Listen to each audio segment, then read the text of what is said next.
Violence and action is something that is ingrained in video games since its birth. From driving over people in the arcade game Death Race to ripping your opponent's heart out in Mortal Kombat. Which brings us to the topic of this analysis, combat executions. An execution in a video game context is where the player gets the possibility to eliminate an enemy in one go and is often shown with a unique animation.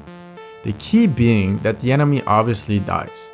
The mechanic on face value is just a way to finish an enemy off permanently. But the interesting thing is how so many different video games put the mechanic in their game. So when a franchise like Lord of the Rings, which is filled with action and war, gets used for a game, there is definitely some interesting stuff to work with. My name is Ferry Keusermans and I'm a game design student at Lucas School of Arts, and today I will be analyzing executions in video games and why Shadow of Mordor implements it so damn well.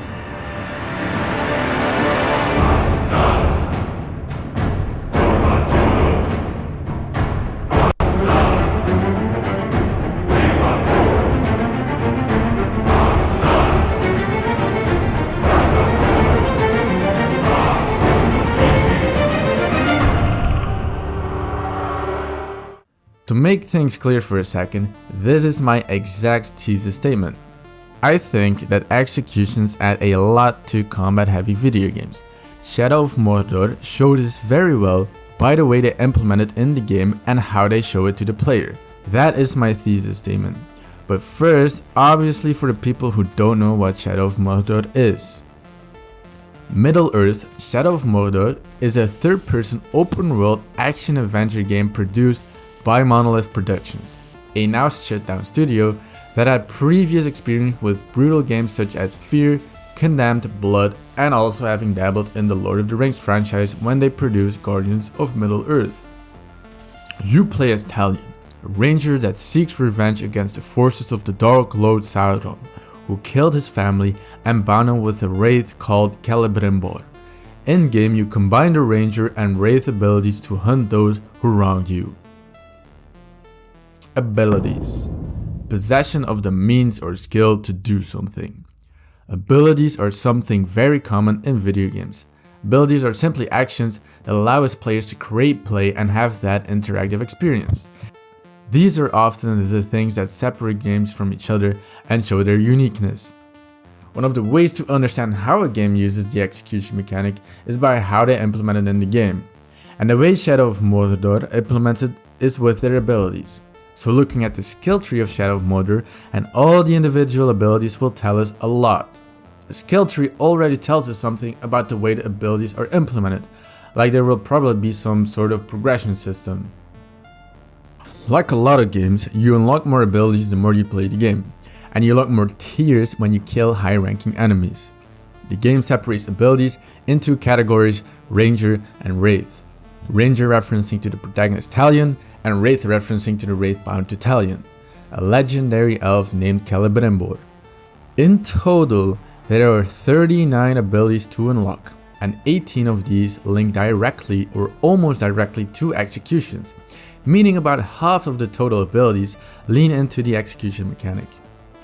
Even other games that show amazing executions like God of War and Doom Eternal do not have as many of these execute abilities, proving Shadow of Mordor lays a way bigger focus on it. An important keyword or words in Shadow of Mordor combat is hit streak, following an Arkham-like style where every time you hit an enemy the streak goes up, but when you get hit you lose the streak, forcing the player to kind of adapt a hit and don't get hit playstyle. But it's important to look at the combat in general, as the game not only uses the hit streak for combat, but also a bow for range combat and your dagger for stealth combat. The game implements executions in all of these. You start with the execution ability. You reach a certain number on your hit streak and you can use an instant execution on almost any enemy. The progression here is simply that the required number goes down and the streak number itself goes up faster. When the required number is reached, the streak number at the left of your screen will start glowing red and start shaking, almost pleading the player to cash in on that milestone and use that ability. It's a reward, a sort of crescendo or climax moment. It builds up literally because you can see the number go up, see how it reaches it again and again, like reaching a small milestone in your continuous streak. This sort of progression extends to the whole set of abilities. Sometimes an ability will progress from non-lethal to lethal, from being able to hit an enemy with a fast flurry of strikes to load up your streak to it can instantly kill an enemy if you finish the flurry. And this keeps going on, from teleporting instantly and executing to draining and making an enemy's head explode. If a game wants to keep a mechanic relevant throughout the entire game, they'll have to change it or upgrade it throughout the game. This also keeps the ability more interesting, since players can get bored if an ability stays the same the entire game. By implementing all these different branches of execution, Monolith keeps the concept interesting for the player. When I got a new ability or progression of one, I wanted to try it out. It kinda grows like a tree root, where it grows further and further, sometimes growing new roots and so on. So now that we've talked about the implementation, we can talk about how the executions look and how they were put in creatively. To execute or not execute? That is the question. Theatrical. How does the setting influence the execution? How does this influence how you feel?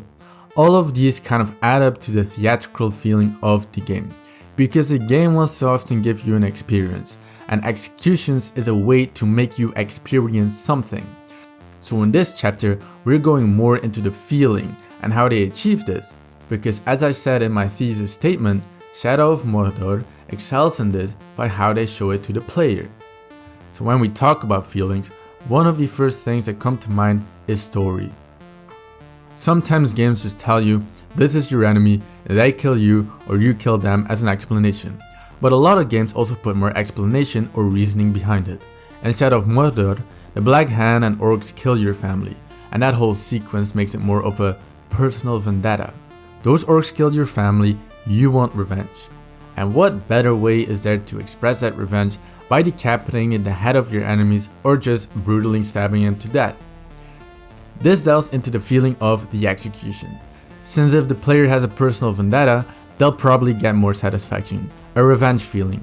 Story creates feelings, and those feelings will make the execution feel better for a lot of players. The whole story will then kind of revolve around immersing you in that feeling. This whole section can be boiled down to just context, story and visuals all kind of influence how you feel, and they want to enforce that with those three factors. In a game like Shadow of Mordor, they want you to hate the orcs, your enemies, the ones you execute. So to give you that feeling, they'll create a story that will enforce this. Visuals. From story we can move to visuals. Since story is more a bit of a background thing, visuals is what you actually see. Just like story, visuals can make you experience feelings, but in a way more upfront manner. On a technical side, it could be the camera angle, and is there slow motion or not, does the enemy get ripped in half, decapitated, or what is the length of the animation. Morally, it could be how cruel is the animation, how human does the enemy look.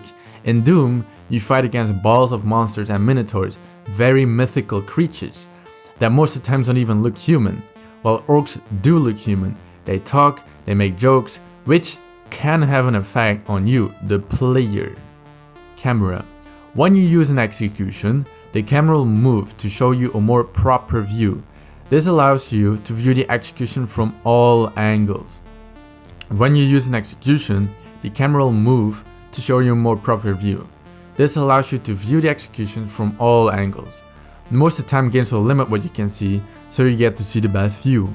But Shadow of Mordor allows you to see all the angles, showing the whole thing in full beauty. Even allowing you to go into photo mode to capture what you just did. I mean, you can see your sword stick out the other end of the orc's throat. You can see how Talion kills the orc from the back, the front, the side, everywhere. This allows for a more stunning shot, where the combination of rain and thunder in the background complete the picture, as the dark orc's blood and his head can be seen flying in the air. In Shadow of Mordor, the execution is often a slow motion shot, and it allows for camera movement. While in a game like Doom Eternal, the shot is stuck, and the animation is often quicker. This can show how Shadow of Mordor tries to be more cinematic in their executions and give more a sense of shock value. If an execution is only a second long, your brain will barely process it, but if it's longer, you get pulled more into that view. To enhance the feeling of revenge and hatred, Talion will often do ridiculous theatrical stunts to perform the execution, a front flip, or stab the enemy an unnecessary amount of times to such a point where some of the executions will bring fear into other orcs, making them run away. I really could get shocked sometimes because the orcs have a very human anatomy, so when Talion stabs his blade right through an orc's throat, it really can transport that feeling to you. Or brutally stab the orc a bunch of times under the armpit, the guts, it's really visceral. When a random monster gets killed and faster, I can indeed tell that it hurts. But when it hits closer to home, like an orc would, the feeling can be transported even more. I can see myself in the orc's shoes a little, and it just feels more brutal to me. All of these combinations of it being in slow motion, allowing you to move the camera, the ridiculous moves of Talion, and the human nature of the orcs add up to show how Shadow of Mordor shows executions. Punishment and reward. As a last note, I'd like to add that the boss fights in the game are pretty bad, even though they have executions. So why is that? Mostly since the combat clearly complements the executions. When I was fighting hordes of orcs and I could just throw all my abilities into it, execute all these orcs in different ways in an epic battle, it creates a real sense of excitement. This is something that the boss lacked, so it was more just a quick time event leading to the execution. It can just show you how the game isn't perfect, but the main thing this shows about the execution mechanic is that an execution is more than just "this looks cool." You want the player to be engaged. The constant feeling of risk getting hit from everywhere as you dodge, block and then execute, it can really engage the player. While a few quick time events and then an execution really takes that away from you, since the risk of dread and death is gone. Shadow of Mordor lays a way bigger focus on the execution with its hit streaks. It doesn't matter what you do, the game steers you in the direction of performing executions. Hitting that hit streak over and over again, it can give a real sense of deserving. You have to struggle so much and then you get the reward. While in the boss fight I didn't really feel deserving. I didn't feel rewarded with the execution. Conclusion. I hope that this showed you how executions can truly bring certain emotions to the next level, both mechanically and visually. Shadow of Mordor, in my opinion, uses this mechanic almost to its limit, by its many different uses in the game and its stunning way of showing it. The game proves how much you can implement one mechanic in one game, not just executions, but in general, and how much in variety it can put inside, making sure it doesn't get boring. It shows us how so many elements can be tied to one mechanic and how different things complement each other. I thank you for watching and I hope you have a great day. Goodbye.